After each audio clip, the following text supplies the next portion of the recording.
the cloud and screen share. Okay, so welcome everybody to today's Enhancing the Accountant Bookkeeper Connection, featuring Kata Accounting, so hosted by myself. There's me. Everybody knows me. I'm not going to go through all of this stuff, but of course, I'm the founder of Cloud Bookkeeping Services and Tanya's Bookkeepers Bootcamp. Some of our most recent accolades is we were the IPBC 2019 Professional Leader of the Year, which was the first for that award as well too, which was really cool. Our Bookkeepers Bootcamp did qualify for IPBC continuing education credit in 2018, and we're into its Global Firm of the Future for 2018, the Canadian runner-up for 2017, and Practice Ignition's Top 50 Women in Accounting 2018 and 2019. I have to update that because the 2019 one just recently came out, and you know, again, you guys can read everything else on there if you really want to, because most of you have seen these over and over and over again. A little bit about myself and passions, family. We love unique experiences, meeting some of our, favorite bands or, TV show characters or actors, and lots of that will not be happening this year due to COVID. Learning American Sign Language. We've actually put a pause on that as well. So this webinar will be submitted for CC credits through IPBC. There will be 2 polls that must be answered in order to qualify for the credits. The recording of the webinar will be emailed within 2 days, and certificates for the credits will be emailed within 2 weeks of receiving approval from IPBC. So we have Kata Accounting with us. So we've been collaborating with Jonathan and his team for a number of years. We've got multiple mutual clients into the double digits, and Jonathan works in QBO, which is, I love, he is a true QBO accountant. We've started to work together with the collaboration. He's very, very much pays attention to detail and has outstanding customer service. So I will stop screen sharing and you can take it away, Jonathan. Awesome.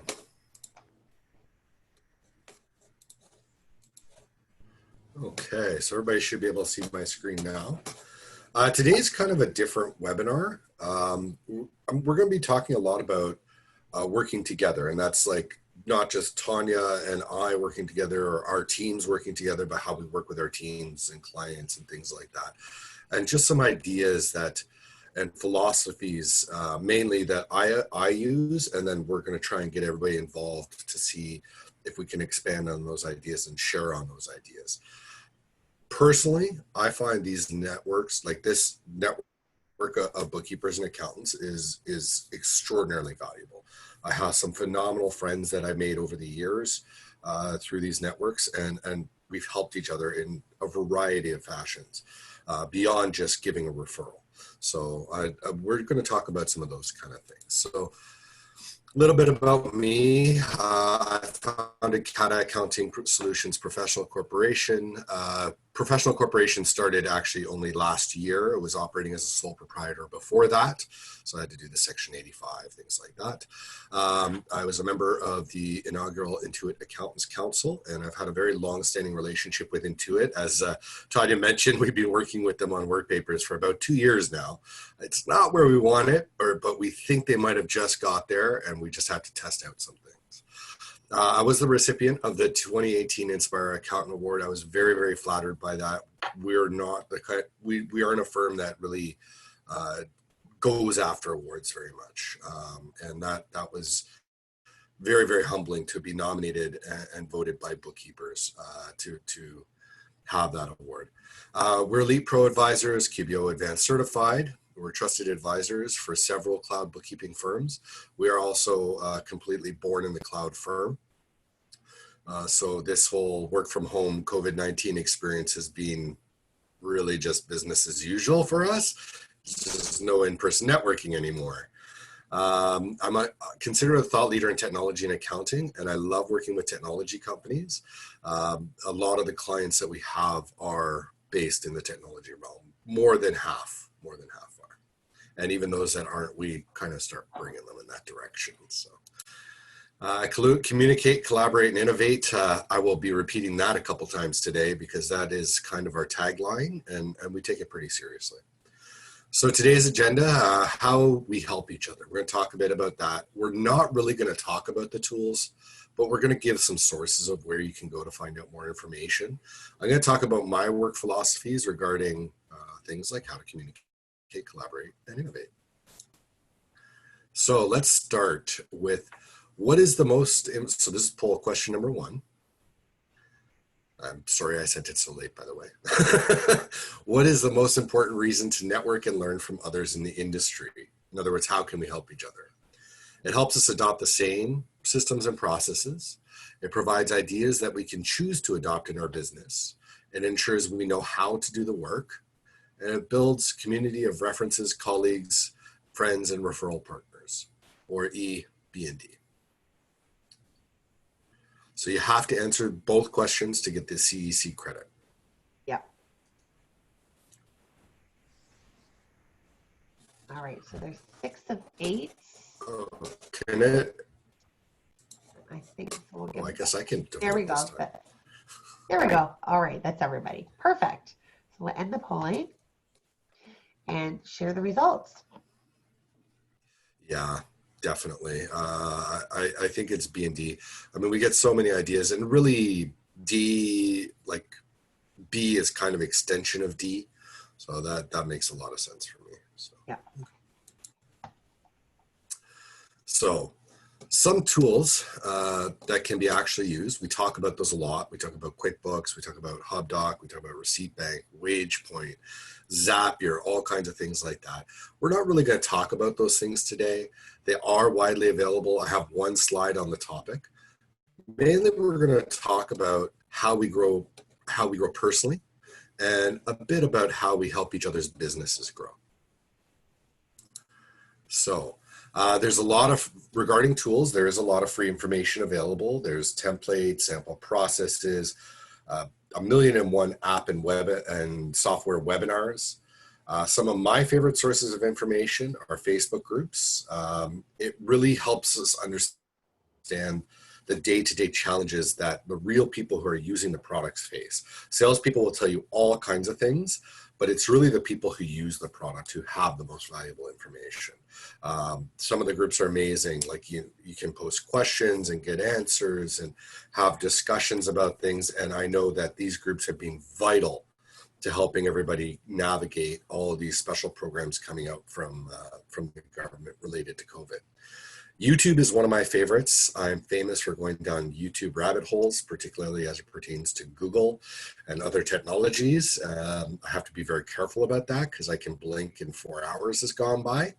We'll get into where that could be an issue later. And of course, every software has its specific support and community page. Some support is better than others. I find Intuit is phenomenal. I find some others are challenging. And some of the communities, they vary in their quality. But to one of the programs that I think both of us were part of was Intuit All-Stars, where we were part of the community answering questions when people pose them in the Intuit area. And one of the often overlooked areas is professional organizations. So for instance, all of our T2 intake surveys are based on the CPA T2 customer intake survey. The big difference is we have a narrower base of clients, so we can eliminate a lot of questions. So we took that 15-page, 150 plus questions, and we condensed it down into about 2 pages, and I think there's about 30 questions or something like that, because we're not looking to work with farms or mining companies or things like that. Tanya, everybody, what are some of the other awesome sources of free information? Where do you guys like to look for these kind of things? I'm the same. I look at the Facebook groups, depending on which groups, because I'm a member of a lot of them, but there's some groups that I pay a little bit more attention to. YouTube, I use Google a lot, depending on what the information is that I'm looking for. If I'm looking for something technical, I will look for, like maybe on YouTube, you've got Video Tax News, which they're great for things. CRA website, again, if I'm looking for technical resources. If, YouTube, if there's something that I need to try to figure out to try to do in a Google sheet, or Kathy for Excel spreadsheets.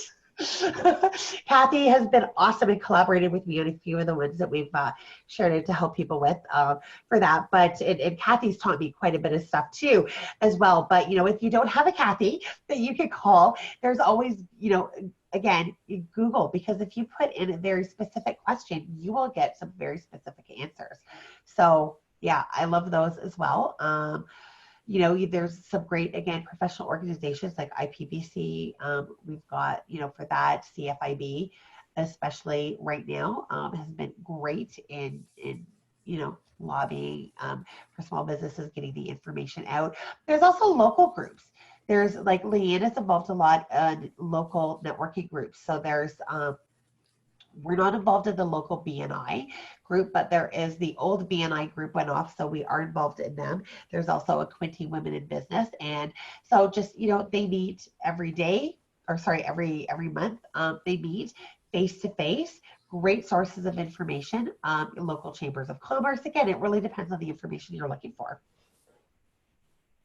That's a great example, the relationship between yourself and Kathy and how we can help each other with those kind of things. And you know what? Sometimes I even learn from clients. I have one client who's phenomenal with Google Sheets, and he's got it set up so that he gets his net worth is updated every 10 minutes based upon the stocks that he's holding at the time. It's amazing. It's amazing. So anybody else? Sorry. Sorry, I'm just going to jump into, because this is really interesting that happened. And again, for those who have just joined, this is just a really open discussion. If you want to participate, please do. If you don't worry about it. We're not going to call out on anybody in particular. So it's whatever you're comfortable with. But so when you're talking about the networking, so there's Richard Roper Roberts. Some of you may know him in the States. Awesome guy. And we've met a few years ago. We've been trying to connect and really get to know each other personally as well too, because we feel that, we could potentially help each other. We've got a lot of mutual clients and what.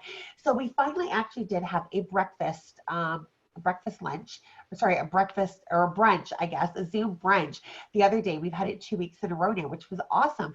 But the first one, we just happened to be talking about how we were helping clients. We tried not to talk business, but we did, about how we were helping clients try to pivot during this. I just happened to mention one of the clients that I helped pivot who deals with swag.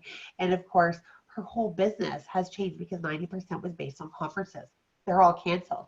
So she's pivoted and is putting together packages for at-home workers. And she's already contacted like Bell and Telus and Rogers and some of the big guys and is presenting to them.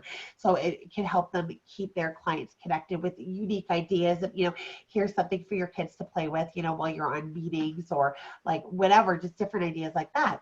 I happen to mention that to Richard. He pops on her website, loves what she is because they deal with, very ethical products, green products, all of that. Absolutely loves the message. And he is now he's connected with her. He is going to connect her to a bunch of his clients just simply because of that. So you could have somebody who you could end up helping one of your clients without even realizing that you could do that with networking and meeting people. So that was very recent. And I just wanted to throw that out there that again, you have no idea where, inspiration or assistance or, what you can do for each other. You have no idea where that's going to come from. It just pops up and happens sometimes. So, anybody else? I think you can take that one step further too and look at who some of your vendors are in the same way, right? So I have a group of IT guys that I work with, and we do a lot of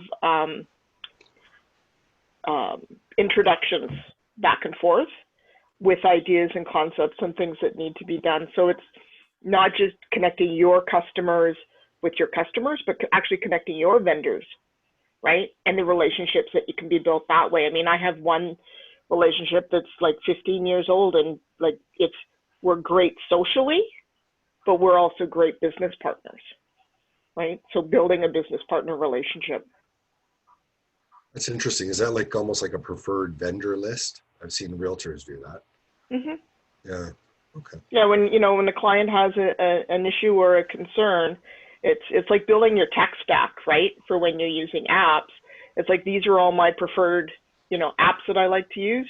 I have a preferred vendor list as well, because it just makes it a lot easier for the client to say, you've already vetted them. If you think they're good, then I'm good with that. Yeah, I find that when you're recommending somebody else for as a supplier for somebody, you have to be very cautious about that. Because if you recommend somebody poorly, it can seriously damage a relationship. We actually had a situation like that where we recommended a bookkeeper. The client wanted an in-person bookkeeper. There was some damage to the relationship, and as a result, we lost that client. But live and learn. Live and learn. So. I think it also has to do, with the type of relationship you have with them. So if you've built a good relationship, a solid relationship, I mean, I don't refer to anybody until I've had that. And I have had, an instance where, somebody that I referred, and we're not going to get into any details, crap happened but it did not affect my relationship with the client as That's well. So good. it can also go both ways. That if you've got a good relationship with the client, you've got and it didn't affect the relationship with the other person either. So I think it really depends again on the relationship that you have with those individuals, really. Whether it be the vendors or the clients or whoever. It's again, if you've got that good trusted relationship, it could damage it or it could not damage it, just depending on the type of relationship that you have with them and the way the people are. You could have the best relationship, or you could think you have the best relationship, and something could still damage, from something, and that's just, the way that those people are, right? So That can happen. just my thoughts, my 2 cents. One of the areas where we face one of the areas we face a lot of challenge is financial planners. Every financial planner wants all kinds of account feeding into them. But for us, there's actually an inherent risk because we're not insured against that. And as everybody knows, anybody can sue anybody for anything. So we're not covered by insurance for those kind of referrals. So that's something that we really, really vet out. And we actually don't refer anybody retail. We have a couple bank contacts that we refer for higher net worth individuals, but for the most part, we don't refer to any like IG, definitely not Primerica or Transamerica or anything like that. But like, Edward Jones, things like that. We don't refer people like that because every person is a little bit different. And though I may have a lot of confidence in somebody, it doesn't mean that that relationship with the client is going to remain good, and it could end up coming back to haunt. So we're very, very cautious in that. Anyway, we could keep talking about this, but we should move on. So some of the ideas, and we've already started doing this, is sharing ideas, sharing experiences, sharing knowledge and know-how. And that's been particularly vital during this COVID pandemic. And then supporting each other as sounding boards, knowledge bases, and as friends. I try to get out to where Tanya lives at least once a year to just have a visit, maybe have dinner or something like that. And I mean, we talk probably, I'd say on average, every week. Probably pretty close to that anyway, if it's not. And some of the people who I've met along this journey have really become true friends. Like some of them I don't do any business with at all, but that doesn't matter. They're still friends, right? Things like that. So did anyone have anything to add in this area? And just FYI, that is me. With one of my clients. We do a Santa visit every year. Unfortunately, I've now moved, so that might not be happening this year. She might have to find an alternate Santa, but that's just one of the things that is easy to do. Yeah, I was just going to say, just before you moved off from that slide, one thing you say about the knowledge from each other, as knowledge bases and sounding boards. I mean, you and I have done that, a lot. We'll call like, hey, what do you think about this? What do you think about that? Yeah. And then also the fact that I know I have become a better bookkeeper, just simply with working closely for you and understanding how you want the year end. Because before you're the first accountant I've actually really had a good working relationship with. Otherwise, it's very transactional, everybody before then. So I didn't really understand a lot about why they needed things, or hey, if I just do this, it can make it a little bit easier. So since I've been working with you, I have actually gotten emails back from some of these other accountants to say, wow, like, or even brand new accountants that are extremely impressed with how the year end is packaged. And a lot of that just came again from being, having a close relationship with you and you feeling comfortable to give me that feedback and me feeling comfortable enough and confident enough to know, okay, great. So this, or to ask you that so that I can package it in a way it's better. So that has, definitely increased my quality and increased my reputation as well. Right. So. Yeah. Similarly, like, I know that when I started out, my knowledge base was pretty good, but my processes, my ability to manage a business, those kind of things, they really weren't great. And working with you, Tanya, and working with other people has really helped improve that. I know I have a long way to go. I'm always going to be learning. That's just my attitude. And that actually leads relatively well into the next slide. These are just some of my work philosophies. I'm sure you've heard of some of these before. Some of them may be new or not, but mindset is everything for me. I have a slide on that. I'll get into that. The big rocks idea, the idea of the jar of your life, scheduling the big rocks, don't sort gravel, spend time where it really, really matters. The concept of deep work, that might be a concept that may or may not be new.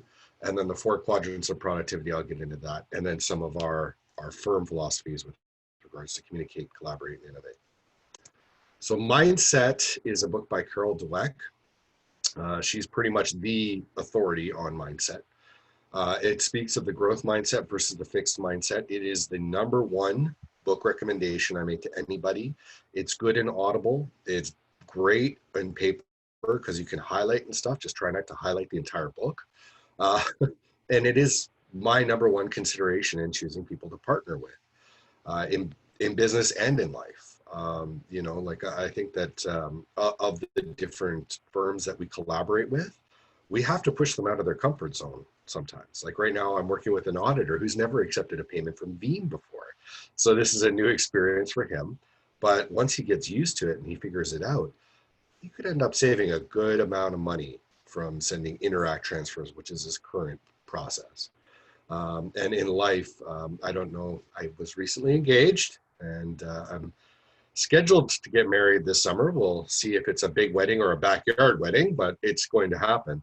But if any of you know Julia, she's absolutely growth oriented. I'm so fortunate to have been introduced to her, and I'm very, very happy in that respect. So one of my favorite quotes of all time is, if you think you can, or if you think you can't, you're right. Anybody have any comments on mindset? Any mindset stories? Perception is reality. Oh, I love it. Yes. I love Yes. it. Perception is If true. you perceive, and that's the same thing. When I heard that, Henry Ford, that reminded me that if you perceive that you can't do it, that will be your reality. Or if you think you're putting yourself out there and other people perceive something, that is the reality to the other people too. So it goes both ways. It's tremendous how many organizations thought they couldn't do something, and then COVID hit and they were forced to. Like the work from home, remote workforces, those kind of challenges that we've all faced. Asynchronous communication is one of the big challenges for me. Like those kind of things, like now everybody is being forced to adopt those things. So I have a comment about that a little bit later. Did anybody else have anything else that they wanted to say about this? It's okay. Okay. So deep work, it comes from a book called Deep Work by Cal Newport, I believe it is. Yeah, Cal Newport. It's an interesting book. You can definitely do this one on Audible. You don't need to take notes in it or anything like that. And it's one where one solid go through the book and you'll have the basic concepts. It's not one that you have to go over and over and over again. Mindset, I've been through probably 3 or 4 times. Deep work, I think I've been through twice, and that's it. I tend to go back to good resources because you might get some of the concepts, but not all of them on your first glance. Deep work sessions, those are times that require more than 60 minutes. They use a lot of brain power. So let's say that you're sitting down to do a cleanup, or you're sitting down to do an annual marketing strategy or something like that. Something that's going to take you like 60 minutes to 4 hours. I find 4 hours is kind of the outside that you want it. 3 is about the sweet spot. I do not allow for any disturbances. I do not check email. I do not respond to PMs. I do not answer my phone, nothing like that. I always schedule these sessions, and they're on my calendar, and I really try to adhere to them. And I have some more comments about that, but some things that kind of throw me off. When I'm scheduling the deep work sessions, because I'm a smaller firm, I do a lot of things, and that's not a great place to be. Really, what I should be doing in those deep work sessions is trying to develop the business and grow the business in a manner that the whole business can do things. If I'm always doing things, then I've created a very good job. I haven't created a business. And also avoid making something more something than it is. Julia always tells me that sometimes I make a decision into a project instead of just making the decision and moving on. So sometimes, like, if you can avoid that, you can save so much time. Any questions about deep work? Okay. The second is shallow work. That's of course, the inverse. These are short tasks that seem important. You do them all the time, but they end up adding up and dominating your schedule. These are the things that make us look like we're always working. Things like endless email chains. Sometimes those can be fixed with a phone call, but sometimes those phone calls aren't necessary too, even like, with clients, with support. For me, a challenge is breaking habits when it comes to support. My first habit is I can't figure it out right away, I'll call support. Now it's shifting to be, I'll check on chat and I'll request a callback, things like that. I don't really like to spend a lot of time searching through communities. I'll usually have a quick glance, but if I don't get the answer right away, and to be frank, usually the issues I have are beyond what is basically in the community. Social media is another item where you can, end up spending a lot of hours. And then communicating as a team. It's vital to communicate as a team. But these are short little interactions. They are definitely in the shallow work category. So deep work and shallow work are two of the main philosophies. And then the next area that I look at is the 4 Quadrants of Productivity. This is a phenomenal book. I would recommend this to anybody. I am on my 6th go through of this. This is one that I do kind of regret buying on Audible versus buying the physical book, because it would have been nice to be able to take notes in the margin and highlight some stuff and things like that. There has been empirical research that has proven that taking notes with pen and paper has a higher retention rate than taking notes with technology. And I've always been the take notes with technology person pretty much since I started using the G Suite of products. It's from the Franklin Covey company. So if any of you are familiar, when I first started out, I bought a new package for my old Franklin Covey day planner, the thing that dominates your whole desk. It's like this, and you got to write stuff in it and carry it forward, and you end up doing a lot of redundant work. So this book helps you take those philosophies and apply them to a world of technology. So it's really, really vital for that. I'm not actually going to get into the 5 choices, but one item that's key out of this is the 4 Quadrants of Productivity. You want to be playing in quadrant 2 as much as you can. Those are the things that are important. They're powerful. They have a very high value add. Something that you do in quadrant 2 can have a long-lasting, very powerful effect. Number 1 are urgent and important. Your kid falls and breaks his arm. You got to take him to the hospital. That's a quadrant 1 activity. It has to be done. Others can be urgent, but really aren't that important. So let's say, for instance, your email goes off in the middle of dinner and it's a client saying, hey, I had a question about this. Sometimes it's better to shelve that into a shallow work session and then go back and do it. And then waste work. That's things like binge watching TV. For me, it's smoking. That's one habit I haven't been able to break yet, but I find that I'm really using it as a procrastination tool rather than anything. So this is been a very, very powerful book in my realm. Does anybody else have kind of a philosophy of these realms that they use? I'm in the process of just finishing a book called Eat That Frog by Brian Tracy. And that very much talks about shallow work and deep work. Doing it as an Audible book right now, really mind-blowing. Like when somebody sits down and tells you this is a proven fact, you're like, really? So I recommend that book as well. Excellent. I've heard that phrase before. Sorry, yeah, and I just wanted to pop up too and just say that how you mentioned about the pen and paper. I completely agree with that because I'm a doer, and that's it. I learned by doing.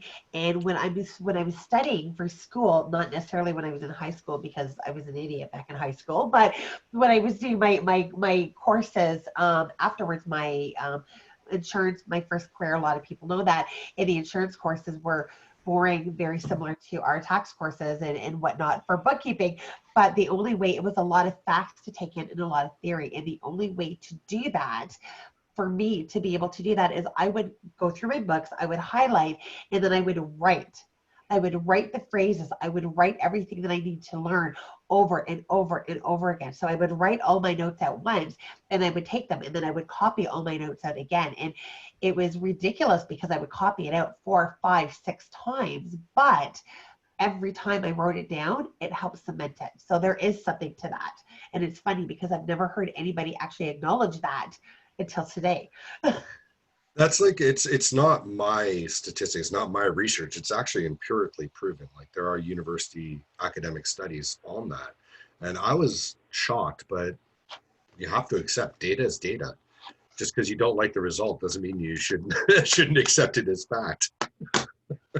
And then you can actually take whatever you've written to the next step, because if anybody's heard of Rocketbooks, so that's what I use in my practice. Oh. So I do write everything out, but then and I can attach it to my clients, to wherever the webinar that I've been on, like whatever activity, because you're right, writing does help you remember it, but I also want to capture it later. Yeah. So being able to keep that electronic version of that item. That's really cool. So what is it? Like you just take a snapshot and then attach it to the file? Yep, there's an app for that, right? So it's called Rocketbook, and you literally take a picture of the page and it turns it into a PDF, and then you can store it wherever you want to store it. That's cool. That's cool. I might start adopting that. One of the problems I find with writing is I have pages and pages of notes and I never go back to, or I go back to and I can't find what I'm looking for quickly, and then I get distracted by some other kind of shallow work and end up going down that hole.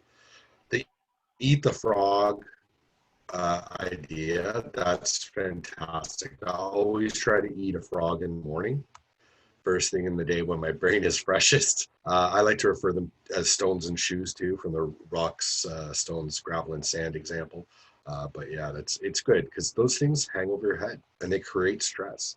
You're, as Julia would say, you're creating a project. You're not making a decision. And sometimes just doing it and getting out of the way alleviates a lot of stress. Then you know it's done. All right. So some of our philosophy, like our driving kind of idea is communicate, collaborate, and innovate. So communication is the most important thing. When I spoke with people when I was starting my business, did a bunch of market research. I spoke with over 50 small business owners and about a dozen mid-sized accounting firm partners or managing partners to kind of get their opinions and stuff. I discovered a lot of stuff, but one of the key things was the number one reason people leave their accountants is bad communication. I emailed my accountant 5 months ago and he still hasn't gotten back to me. Things like that. So that's somewhere where we try to be very proactive about it. We can always do better. There's definitely time to do better. Some of our philosophies are direct. I have 2 staff. English is not their first language. They are both fluent, but I mean, sometimes simple and clear is better than flowery and eloquent. We're not writing the great novel. We're just trying to get things done. Polite, professional, and friendly is something that we talk about all the time. And especially if you're working with people who English is their second language, you have to give some latitude because they might be misusing phrases. So for instance, one of my key staff members used to always use, I have already done it, right? Where it sounds like she did it before you asked for it to be done, but she didn't understand how that was coming across. And what she really meant to say was like, okay, I've done it. Like I've just done it, right? So like those kind of little coaching elements help people come off, helped her come off as, for lack of a better word, less snotty to clients that she was interacting with. So that kind of coaching can help as well. We try to always come from a place of compassion and understanding, but we don't allow ourselves to get bullied. There are clients out there who will be absolute jerks. We don't keep them around for very long, and we're not really shy about letting somebody go. One of the key things for me is emotion. If I get an email from a client and it creates a sense of dread every time I get that email in the inbox, I have to change that relationship or eliminate that relationship. And I think the same goes with team members and all kinds of things. And of course, you should always try and change the relationship for the better. Another thing that we do is we don't respond to everything. Sometimes, like, the PM of thank you, that's nice to have, but it's not really necessary. Like, how many times a day do you delete an email where you've sent somebody something they want and they just shoot you back, thanks? How many times have you gotten an email with an attachment and just says thoughts? Those are time sucks. So being clear, being direct about what the expectation is, what you want when you send a message like that is very important. And sometimes it's okay to pick up the phone. My staff, one of them is very shy about communicating directly with clients by telephone. But after she kind of got over that fear, she realized, okay, you know what? 12 emails, one phone call. Let's do the one phone call. And instead of spending, half an hour with back and forth on emails and asynchronous communication, waiting for it to come back and forth, you can pick up the phone and say, hey, can you send me this? And then bam, the next time they're online, they'll send it to you.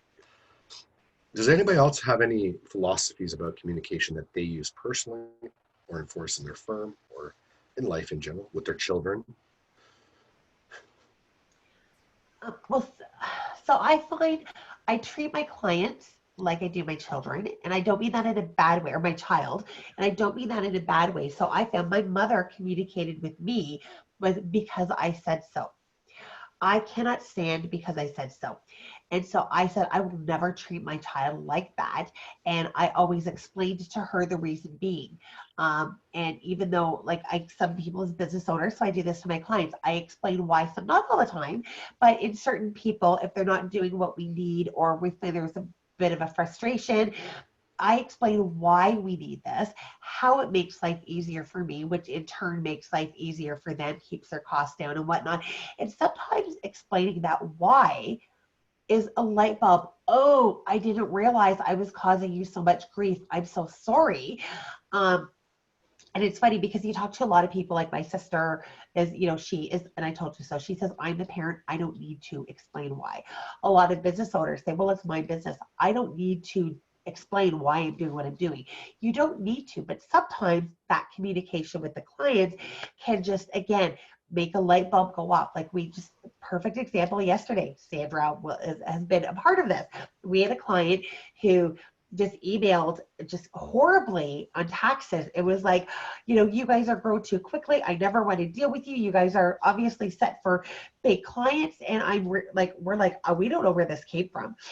And nobody had even spoken to her yet to give her tax stuff. I had emailed her over the weekend.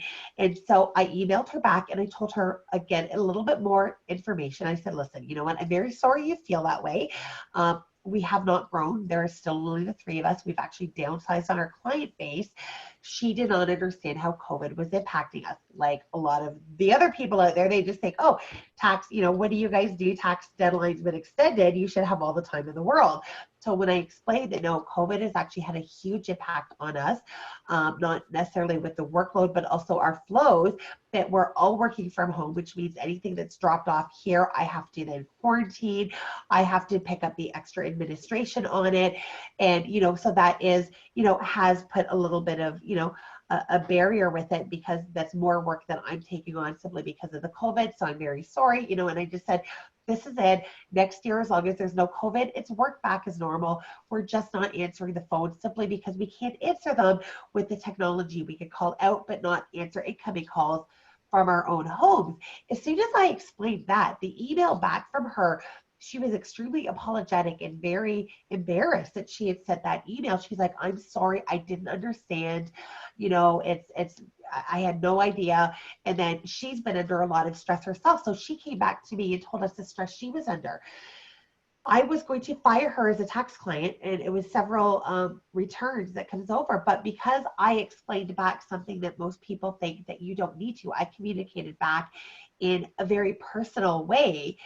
She communicated back. We now understand each other. Everything is good, and it's all back to normal.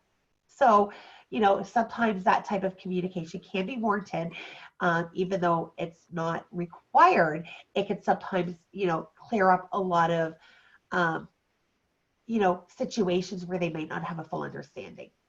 Yeah.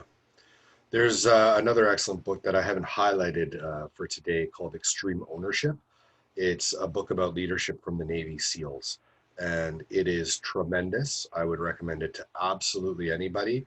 It is Navy SEALs, so it is a bit male-centric, let's be honest about that, but there are a lot of it has to do with communication. A lot of their key things have to do with preparation, planning, communication. The execution is really much further down on the list than you would expect when you're speaking about Navy SEALs, but that's a great one. I'd recommend it.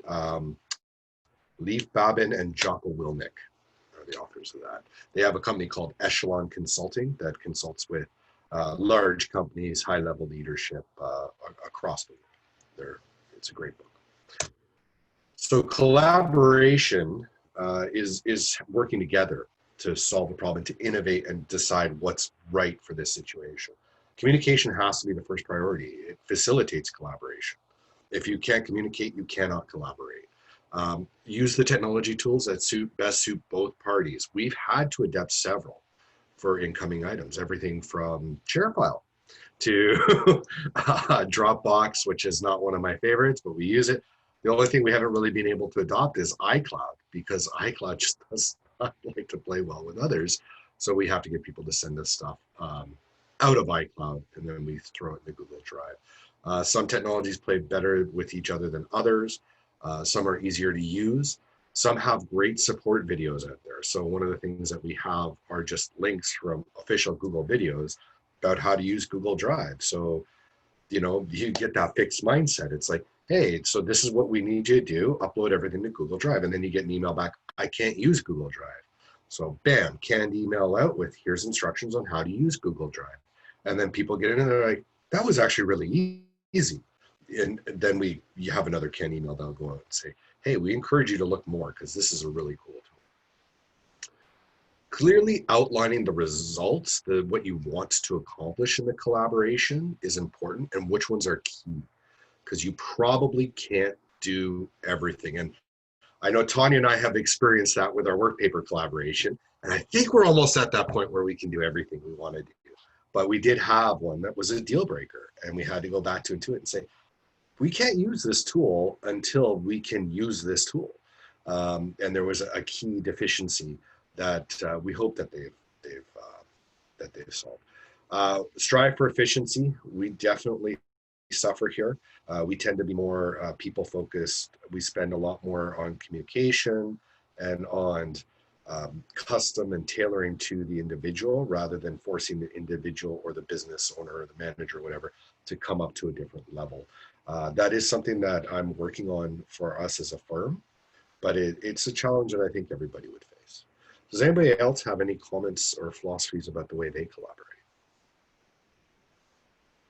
We are getting low on time. I can just move on.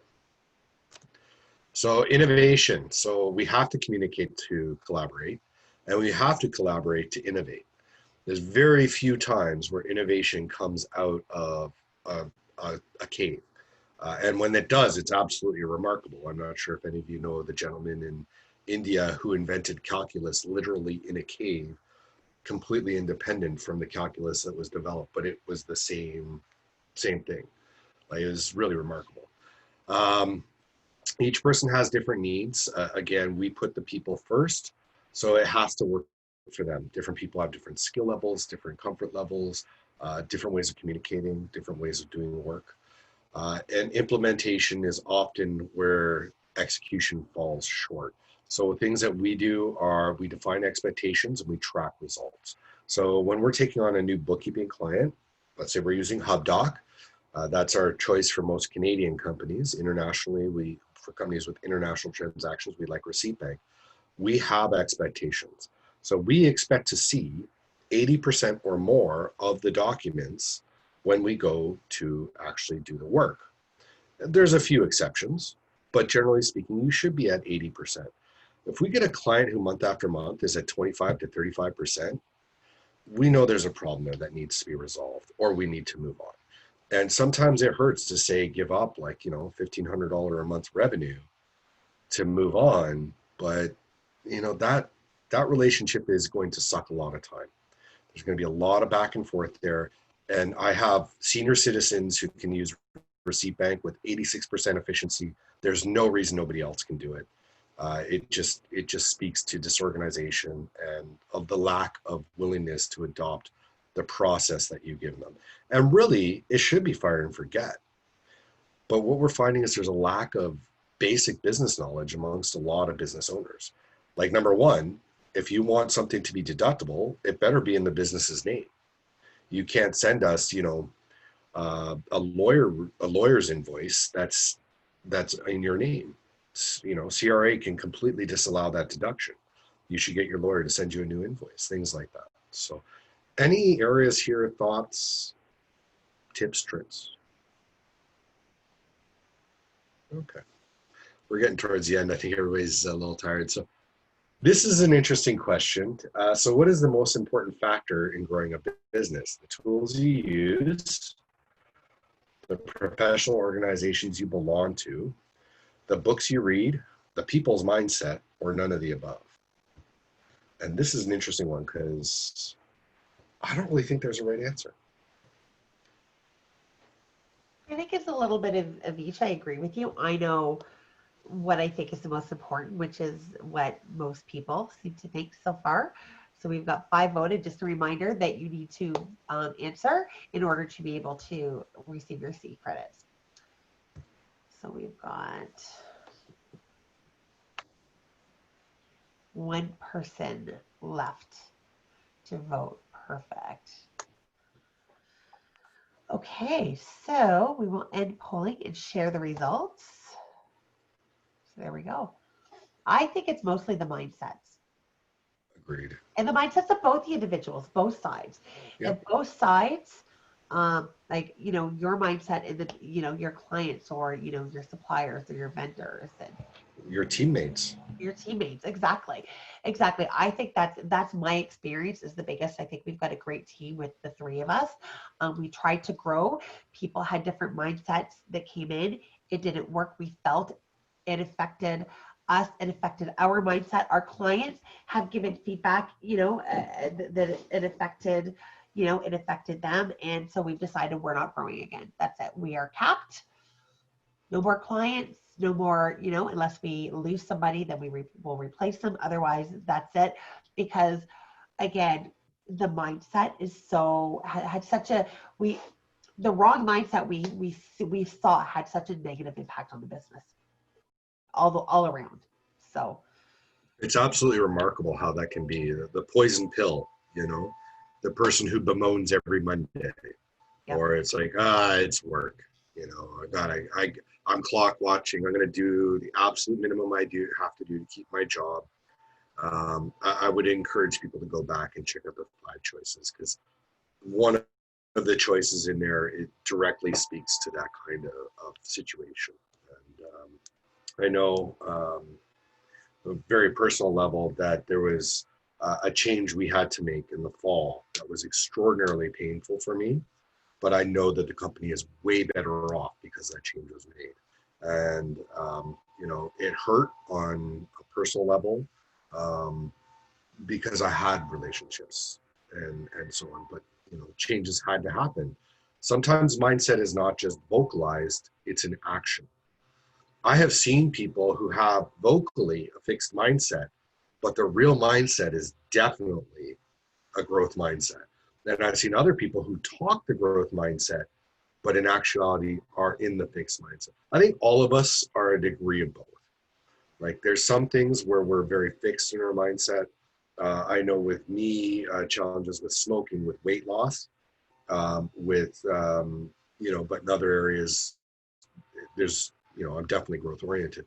I know that everything can change. Anything can change. It's just a matter of if we want it to change and how hard we're willing to work at it. So, I just, one great quote that I got here from John C. Maxwell, probably the coach of coaches I'm sure everybody's heard of. If you're proactive, you focus on preparing. If you're reactive, you focus on repairing. I think this is a really good measure of how effectively you're being proactive. I know that when I'm repairing something, that is something that I need to find a Q2 item to put in my schedule that will prevent that from happening again in the future. And that's where, for instance, tracking the implementation of something that we've put together for a client has become important.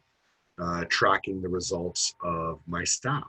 I give my staff a lot of leeway with regards to the amount of time they spend on things, but there are expectations.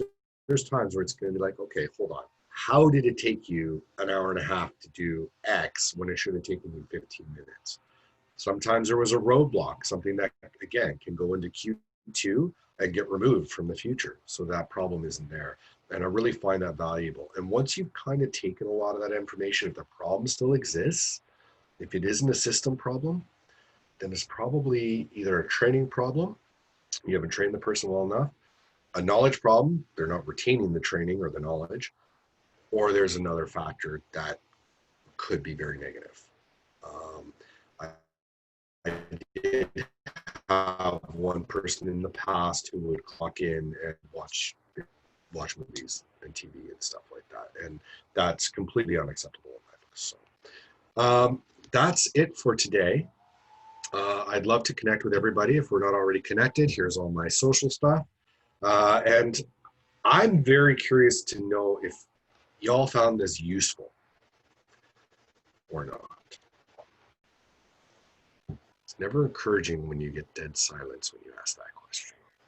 I appreciate all the references, Jonathan. I'm a big book reader, so having a good list of resources to go to, they're all written down, and I'll be checking them out. Awesome. But yeah, it is, hey, Kathy, it is a relationship building piece. Yep.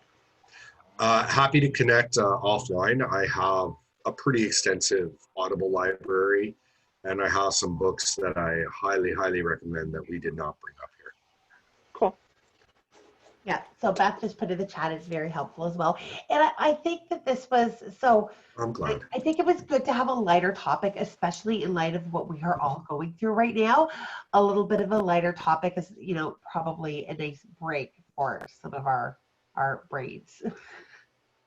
And I think in times like this, collaboration. You know what? For me, it's with we're being challenged with being so apart from each other.